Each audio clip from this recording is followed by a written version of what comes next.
Bienvenidos a la segunda temporada de Club Gabou. Yo escucho siempre este podcast y... ¿Por qué no hay otro? No, porque me gusta mucho y... La comida no es para llorones. No lo es. ¿Cómo se pronuncia? Podcast. Podcast. Porque la gente más graciosa no se dedica a la comedia. La comida tiene que tener pasión. Humor líquido interno, lo tenés que tener adentro. ¿Voy bien, Gabo? Vas perfecto. En arte siempre se intenta, nunca se logra. ¿Y vos qué tenés para decir? El primer podcast de comedia de Argentina para el mundo. Auspiciado por standuptime.com. Bienvenidos al episodio 62 de Club Gabou. Muchas gracias a todos por seguirme en Twitter, @Gabou, y visitar la página web de este podcast, www.gabou.com.ar. Muchas gracias a todos por estar ahí, por dejar sus mensajes, por compartir, por mandarme mensajes, por comentarme que les gusta el podcast cada vez que pueden. Eso me hace muy feliz. Este podcast es muy especial, ya que después de este episodio me voy a ir de vacaciones, merecidas creo yo, y este podcast va a quedar en stand-by hasta el mes de junio. Así que les agradezco la paciencia y les agradezco por entender. Son cosas que tengo que hacer. Tengo que desenchufarme unos días, así que si tienen episodios viejos para escuchar, es el momento, pónganse al día, y después en junio volvemos a seguir con nuevos episodios, con nuevos comediantes, con nueva gente que tiene su verdad para decir de lo que pasa en Buenos Aires. Al invitado del día de hoy lo conocí hace muchos años en Chipoleti, que es la ciudad de donde soy yo, cuando estaba de gira. Él estaba de gira, claro. Esto fue mucho antes de que yo me involucre de cualquier forma en la comedia. Era un espectador y él ya era un comediante. Nunca trabajamos juntos en todos estos años, siempre charlamos mucho, nos encontrábamos, sabemos en qué andaba el otro, hemos tenido charlas donde él me asesoró sobre algunos temas. Estuvimos en contacto desde el primer día. La charla que hoy van a escuchar forma parte de uno de esos encuentros. Él ya como un referente del humor político con un perfil muy marcado y en un gran momento de su carrera. Recibimos en Club Gabou a Gustavo Berger.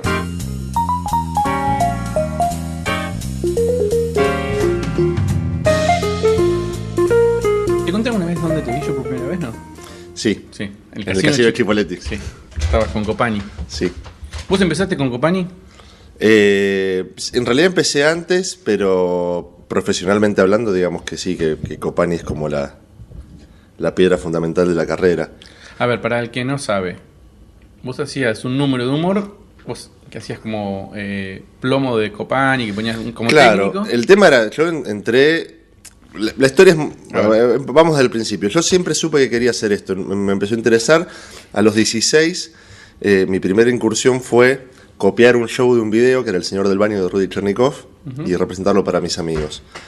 Y actuaba, y cada 3 meses cambiaba el show. Me copiaba un video de Percia Vale y hacía otro show, y era así, digamos.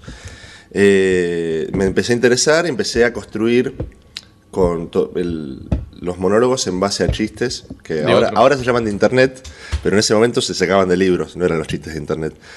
Y con eso armaba los monólogos. Era más, porque todavía no estaba la cultura del stand-up, no había aparecido. ¿Qué año era, te acordás? Y sí, 98, 99. Los referentes eran Gioia. Entonces era como un estilo así, era bueno contar chistes, pero poner el chiste en función de una historia, no simplemente contar el chiste porque sí. Creo que eso siempre estaba, o sea, de tratar de usar el chiste para contar algo. Y en el 2002 empecé a trabajar con Copani como plomo, como asistente, necesitaba a alguien que le lleve los equipos, pero como yo actuaba me dejaba unos minutos probar y se empezó como a institucionalizar. Bueno, actúas todos los días, todos los shows. Estaba bueno, era un toque distinto. Estaba bueno, y aparte entraba haciendo un personaje. Ignacio un día, primero entraba contando chistes y un día me dice, no, vos tenés que armar un personaje, vos sos el plomo acá que viene Claro. a poner los equipos, y desde ahí empezar. Probabas el micrófono y te ponías a contar. Claro, probé el micrófono. Obviamente el personaje moría ahí porque después tenía que contar chistes de gangosos que no tienen nada que ver con el personaje del plomo. Pero como la entrada por lo menos estaba justificada desde ese lado. No, pero aparte quedaba... A ver, yo me acuerdo que dije, ¿pero es el plomo o no es el plomo? Era como que te generaba la duda de que si efectivamente... Después te das cuenta que no, pero... Sí. Al principio... Es que en realidad sí, igual era el plomo. Eso es que también tiene que ver. Porque bien. terminaba el show y mientras Ignacio se iba a firmar autógrafo y todo, yo me ponía a desarmar el monitor, guardaba la guitarra. De todas formas, yo siempre decía que era que yo iba a actuar. Era como una mentira piadosa que me decía a mí mismo, ¿no? O sea, a mí no me pagaban por hacer de plomo. Yo iba a hacer giras. Yo salía de gira como humorista de Copani. Pero en realidad el trabajo era otro. Pero bueno, No importa. eran muchos shows por año y creo que ese fue el entrenamiento más grande. Claro. Y por todos lados, además. Por todos lados y públicos muy diversos. El día ese del Casino Chipolletti yo me lo acuerdo muy bien, porque aparte fue la primera vez que actué con un seguidor. Que yo vi que tenían un seguidor que debe haber sido año 2000, sí, 2002 o 2003, ese show. Casino Magic era, no sé. Sí, señor. Y tenía un seguidor, y wow, yo siempre soñé como cómico trabajar con un seguidor, porque vi un par de cómicos ya, había visto un par de cómicos yankees. Y había, no sé, 500 personas habrá habido en ese show. Entonces era desde muy pibe, me iba conectando con públicos muy grandes. Claro. De hecho, también ahí por esa época actuamos en un festival en Las Flores y había 14.000 personas en la cancha de fútbol. Y yo se le conté chistes de cara dura. Ignacio me decía, vos andá, total, si te va mal no te preocupes porque te perjudico. Porque yo a veces me preocupaba, digo, salgo a actuar, me va mal, ¿cómo lo afecto a Ignacio que viene después? Me dice, vos andá, no te preocupes por mí. Aparte no estabas anunciado, no es que No. nadie te esperaba. ¿sí? No, y la mayoría de los casos anunciaban a Copani y entraba yo. Ah, Lo mirá. cual era como un doble desafío, porque ya lo habían anunciado y yo entraba, no, yo soy el plomo, vengo a enchufar la guitarra. Así que para mí fue, aparte, el entrenamiento más grande. Y eso fueron casi 11 años trabajando con Ignacio. ¿Y después? Y después, a la par de estar trabajando con Ignacio, empecé como, a profesionalizar un poco por, todo este bagaje que tenía con Ignacio. Salían shows y eventos de los shows que hacía con Ignacio. En el 2005 estudio stand-up con Diego Weinstein. Me acuerdo. Un poco esto, me intrigaba saber, ya no me gustaba contar chistes de otros, me intrigaba saber cómo se escribía un chiste. Aparte, yo siempre quise ser cantautor, en realidad viene por ahí la cosa, pero canto muy mal, entonces esta es la manera que encontré como de trovar, pero sin guitarra. De contar historias. De contar historias, de hablar de lo que me pasa y lo que nos pasa, digamos, de tratar de reflexionar un poco o dar mi visión sobre el mundo. Entonces, quiero saber cómo se escribe, estudié con Weinstein y entonces ya ahí me metí en el mundo stand-upero, digamos, empezar, y lo combinaba el show todavía tenía gran parte de chistes, pero ya empezaban a aparecer los monólogos de autoría propia, había uno sobre Walt Disney, uno sobre las empanadas, y se iban fusionando. Y después ya llega el humor político, ya como en el 2009, 2008. Bien. Y hoy sos el representante del stand-up kirchnerista. No sé, no me gustaría llamarlo como el representante kirchnerista, del stand-up kirchnerista. No sé si hay un stand-up kirchnerista, me parece que es un stand-up político donde hay un grupo de cómicos, porque no soy el único, que volcamos nuestras ideas tal cual son. Digamos, el humor político no es necesariamente, como algunos plantean, abrir un ventilador, prender el ventilador y tirar mierda para todos lados porque todos los políticos son iguales. Cada uno se para desde su costado ideológico. Digamos, lo que vos decís es lo que hacía Pinti antes. Porque Pinti critica a todos. Sí, pero también es su posición. Digamos, Pinti es un tipo que cree que el poder real está en el poder político. En el caso mío, no estoy tan de acuerdo. Hay temas de corporaciones, de grupos económicos. Es mucho más complejo el aparato. Pero hay una gran porción de clase media que piensa que es así. Y Pinti representa a ese sector y habla de eso. La culpa es de los políticos y son todos una cagada y es válido, digamos. Pero por eso mismo cuando te dicen, no, vos tenés que hacer como Pinti que le pega a todos. No, Pinti también toma posición. Claro. Porque Pinti, al no pegar a los grupos económicos, también habla desde su costado ideológico, desde lo que él piensa. Entonces, me parece que como marcarlo en humor kirchnerista es como armar como un gueto así como muy cerrado. Me parece es humor político. Después, te gusta o no te gusta, o te identificás con lo que dice tal cómico o tal otro, pero no deja de ser un humor político. A ver, hay muchas cosas para analizar de lo que te está pasando ahora. Una tiene que ver con el negocio en sí, que podemos hablar después, Sí. de cómo estás llevando adelante tu modelo de negocio, que es distinto por ahí al resto, Sí. por varias características. Recién me comentabas que mucha gente cree que a vos te va bien por estar, si querés, del lado del gobierno de turno. Sí. ¿Qué tenés para ¿Qué decir tengo para sobre decir de esto? Primero, no, digamos, los ingresos son genuinos de lo que genera la producción teatral. No es que me va bien porque estoy al lado de un gobierno. Porque muchas de las críticas que recibo, sobre todo al Facebook, donde desde el anonimato muchos putean, es claro, a vos te banca el gobierno, a vos te paga el gobierno. No, en realidad el show anda bien y lo que me permite, digamos, desarrollar con mucho profesionalismo esto, cuando, claro, la gente escucha publicidad en la Metro, publicidad en Continental, publicidad en la Pop. Ahora, esta semana que estamos grabando este podcast va a salir una campaña de vía pública que cuando la gente ve eso decir, claro, el gobierno le puso la tarasca. Y no, todo sale de la gorra. Muy pocos shows son, por llamarle, actos oficiales. No son actos oficiales, pero que banca una municipalidad. Pero en la proporción... Pero también la municipalidad banca. Sí, banca shows de otros cómicos que no son kirchneristas. Pero de todas maneras, en la proporción, lo que sale de guita oficial, digamos, de que me garpa una municipalidad o me puede garpar algún organismo estatal, es el 10 o el 15% del total de los shows que hago.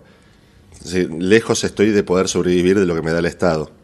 O sea, el 85 o el 90% de los ingresos se generan de manera genuina, muchas veces con las agrupaciones políticas. Por ejemplo, tengo un sistema que voy días de semana y ellos me tiran unos mangos, un viático para pagar el sonido y las luces, que lo cobra mi sonidista y yo paso la gorra.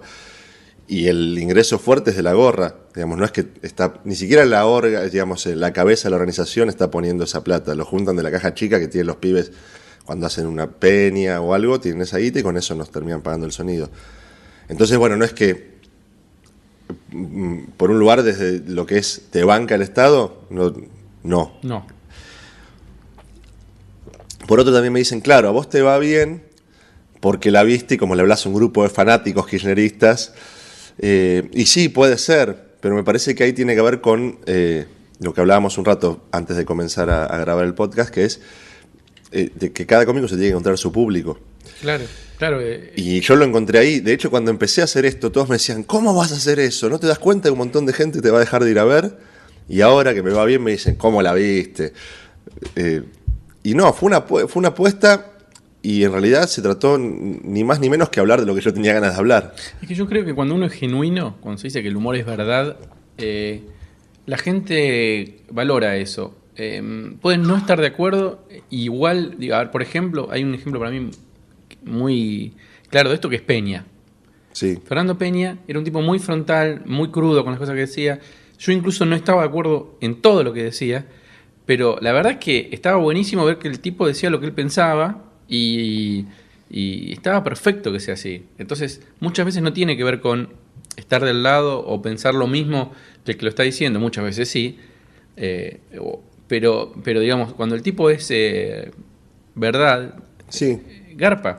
Es que en definitiva, si nos podemos a analizar, digamos, hablando de stand-up, así como hay alguno que habla de que es pelado o que es gordo, o Claro. que no se engancha a mina, yo hablo de que soy kirchnerista y que tengo todas estas peripecias y vicisitudes con la militancia. Digamos, es contar eso y mi visión sobre las cosas.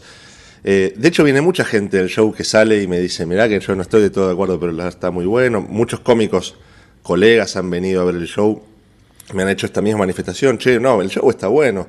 No puedo concordar con todo, pero lo haces bien, me río. Tampoco es, insisto, no es tener la verdad absoluta ni querer convencerte de nada. Es contarte cómo veo el mundo. A ver, hay una forma de hacer arte, o de pensar el arte, que es el arte oponiéndose al poder. Uh-huh. ¿Sí? Sí. El arte como choque con lo establecido, con el statu quo, bla, bla, bla. En tu caso, la primera lectura, yo entiendo lo que vos me dijiste antes, que el poder no está necesariamente en el poder político. Sí. Esa es una buena respuesta a mi pregunta, pero ¿qué se siente o cómo es esto de hacer humor para el gobierno o para el poder político que en este momento está en el gobierno. Porque no vas contra el poder político, sino más bien vas del lado del poder político. Sí y no. A ver, como vos dijiste, ya un poco te lo respondí antes, es ver donde mi discurso choca con muchos grupos de poder. Lo que me pasa a mí es, yo creo que está bueno lo que estamos viviendo. Estos últimos 10 años han sido buenos para la Argentina, tenemos que cuidarlo, y también hay un montón de poderes que quieren voltear esto. Entonces, es oponerme a eso. No es que estoy del lado del gobierno de turno, porque no les quepa duda que si yo me desencanto o si veo cosas que no me gustan, también las voy a decir. De hecho, en el show hay algunas cosas críticas que son como palos por debajo. No es que es todo alabanzas y está todo perfecto. No, hay un montón de cosas que, hasta incluso ya hablando de política, en las que no concuerdo. Pero el otro día, en una reunión, una mujer planteó como un argumento muy interesante con respecto a esto. La mina decía, yo estoy hace 22 años con mi marido y nos tenemos que bancar un montón de cosas, desde pedos hasta eructos con olor a ajo y un montón de cosas. Bueno, sí, todo forma parte, pero uno pone en la balanza y elige quedarse 22 años con la misma persona porque son más las cosas buenas que las malas. Yo creo que pasa esto con el momento político y creo que hay un montón de poderes que vienen a quitarnos cosas que nos hemos ganado legítimamente después de mucho pelear. Para mí, ya no me quiero meter mucho en tema político, sino que volvamos a hablar de stand-up, pero esto es lo más parecido al primer gobierno peronista. Digamos, se recuperaron muchos derechos para los trabajadores, etcétera, etcétera. Bueno, me interesa defenderlo. No es que defiendo el gobierno de turno, no es que si mañana llega Macri al poder voy a ser un rubio macrista. De hecho, porque cuando me interpelan me dicen, ¿qué vas a hacer vos después del 2015? Mirá, si este proyecto tiene que dejar la conducción del país, va a ser más fácil para mí, porque es más fácil hacer humor desde la oposición. Exactamente. Me parece que lo interesante acá, o lo importante, es ser genuino y consecuente con lo que uno piensa. Y bueno, después lo demás, que cada uno opine lo que quiera. ¿Por qué elegiste que tu show sea La Gorra y no cobrar una entrada? Originalmente era una propuesta rara, creo que en uno de los primeros shows de humor político. De hecho, con Carlos Balmaceda armamos Los Muchachos Humoristas. Ese fue como la primera piedra que tiramos. Después de un año y medio decido armar el unipersonal. Y el primer objetivo era que venga gente, que nada los detenga, que nada les impida sentarse en la platea. Para ganar plata ya había tiempo, pero por lo pronto yo necesitaba instalar esto. Yo creía que estaba bien lo que hacía. De hecho, hubo mucho laburo. Con Picotto laburamos casi 8 meses, que es el director del espectáculo, para montar lo que es El Rubio. En realidad trabajamos 4 en la parte de la dirección, del montaje, pero yo venía de 4 meses previos escribiendo, armando algunos materiales. Entonces, el primer objetivo era ese, que la gente entre. Claro, no poner un mango que no sea un obstáculo, que diga, pero hay que pagar 60 pesos para ver a este pibe y yo no sé lo que hace. No. Acá un poco hasta puede sonar agrandado, pero es bueno, no, vos entrás, yo después ya me voy a encargar de que vos me dejes esos 60 pesos en la gorra.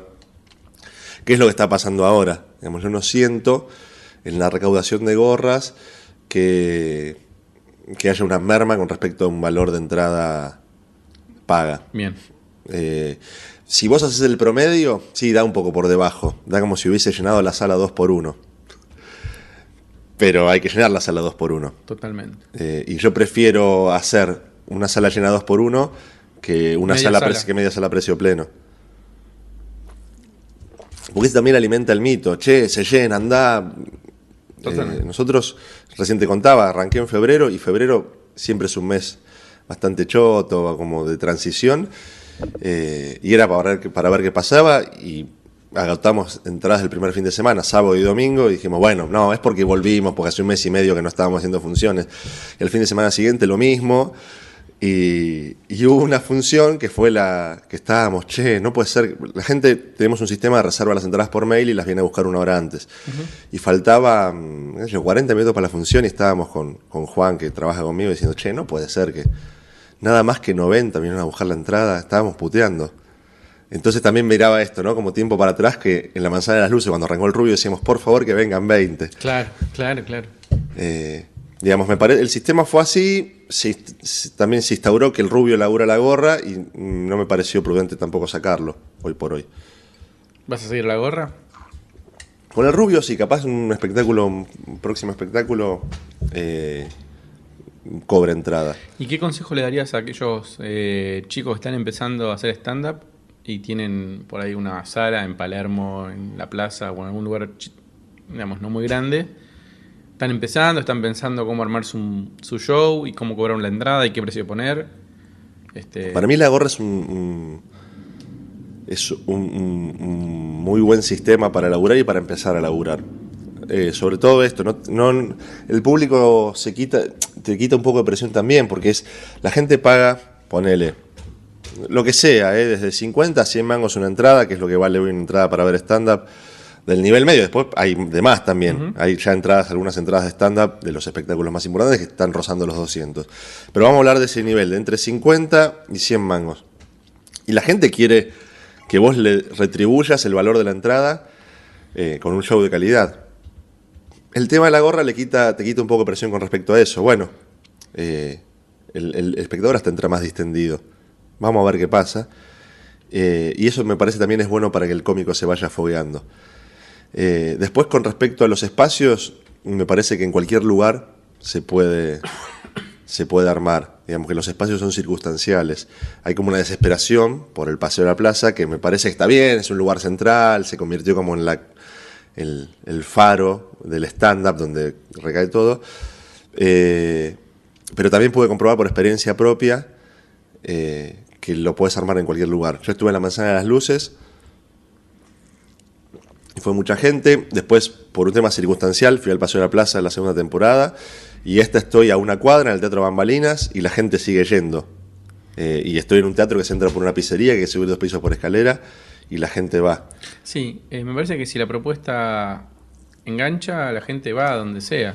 El tema es eso.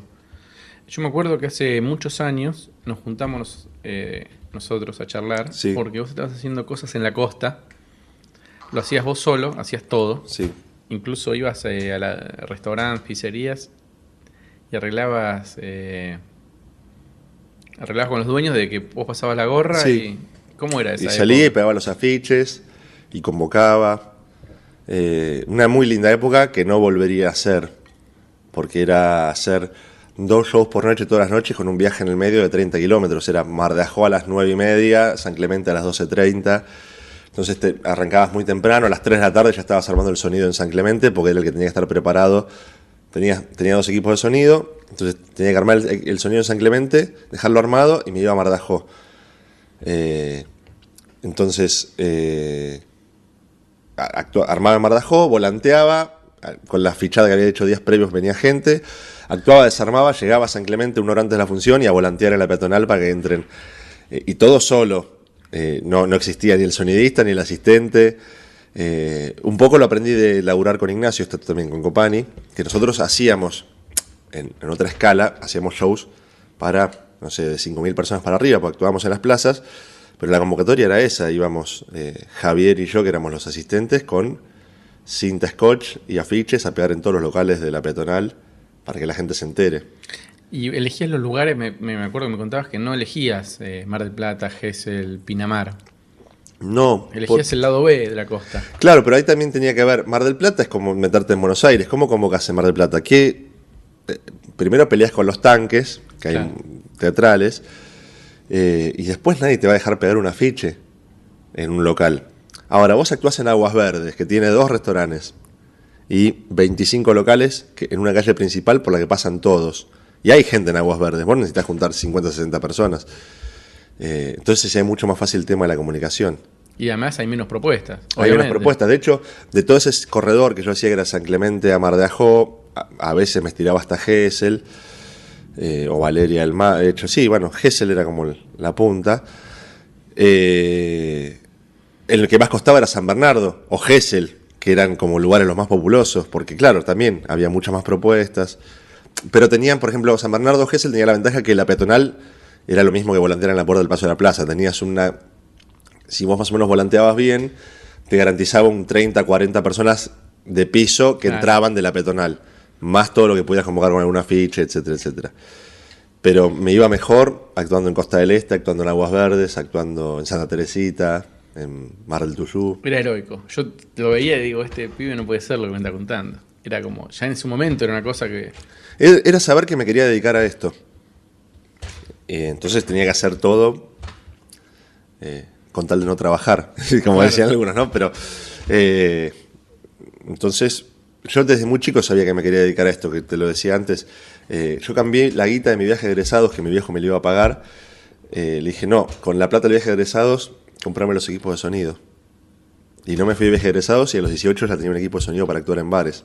Ah, mira vos. Y después un día lo dejé en un bar en Mar del Plata y en la noche entraron a robar y así perdí mi primer equipo de sonido. Pero digo, lo tenía clarísimo.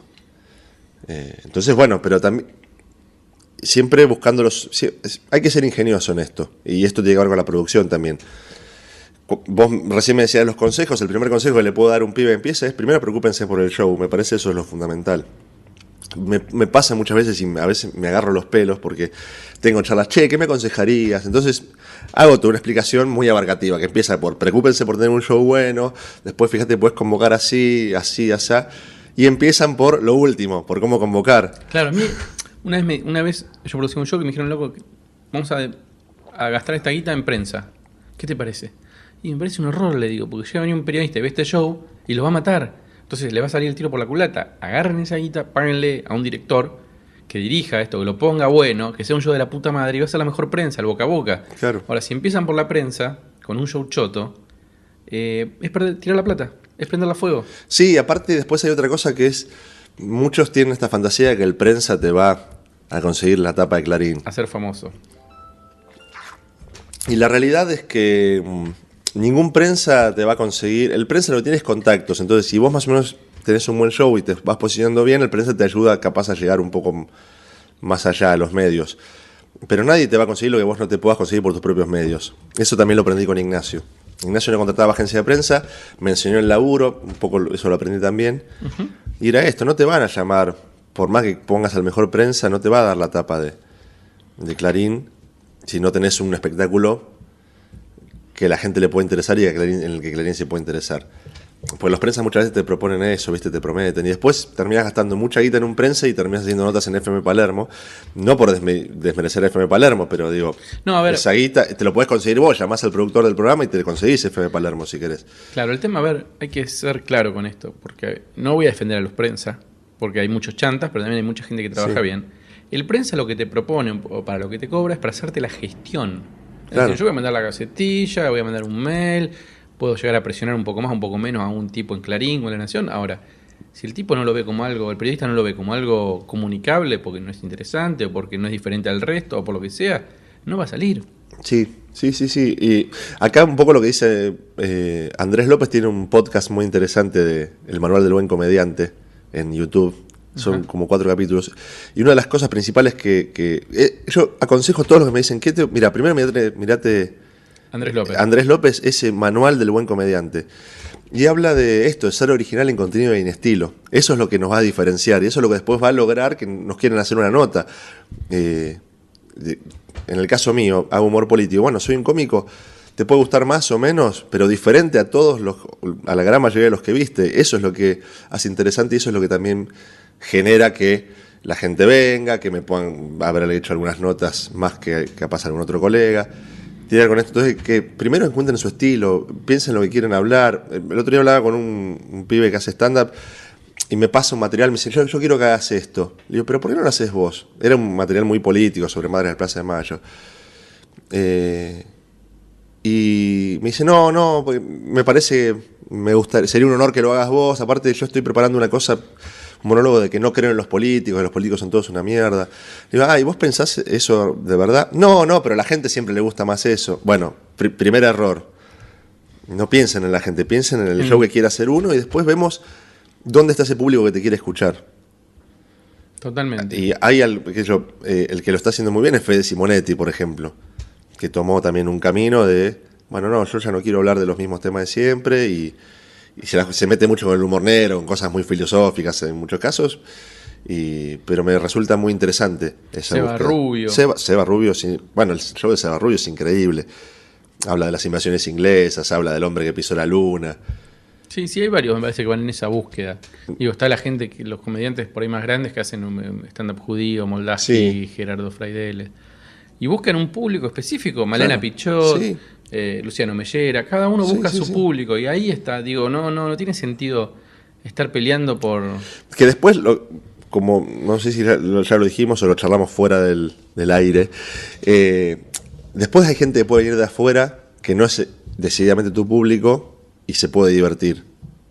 Porque después pasa esto también, cuando el show se afianza, la gente dice, ¿por qué están todos yendo a ver a este tipo? Entonces ahí empezás a captar Es una salida ahí. el otro grupo, el que te quedó afuera. Pero me parece lo fundamental es eso, ser originales, como dice Andrés López, en contenido y en estilo.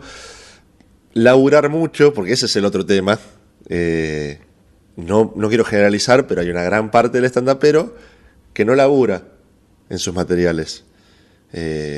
Labura con lo que tiene a mano, con lo que ve, y no es solo lo que, Por lo que le ve. funciona. Sí, pero hay que tomar riesgos y hay que investigar, hay que ir a fondo en las cosas, hay que ir a la profundidad de los temas, no solo a lo superficial.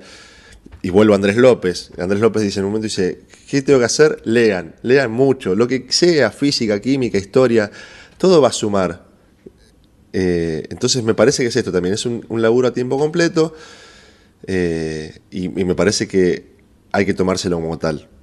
Si querés ser comediante no es un hobby.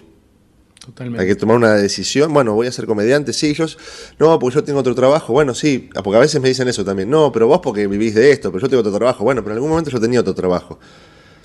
Y le quitaba horas al sueño para escribir o para actuar en algún lugar. Digamos, Sí, es un sacrificio, pasa por es ahí. como todo. Si Después querés se ser ven los futbolista, frutos. Sí, lo mismo.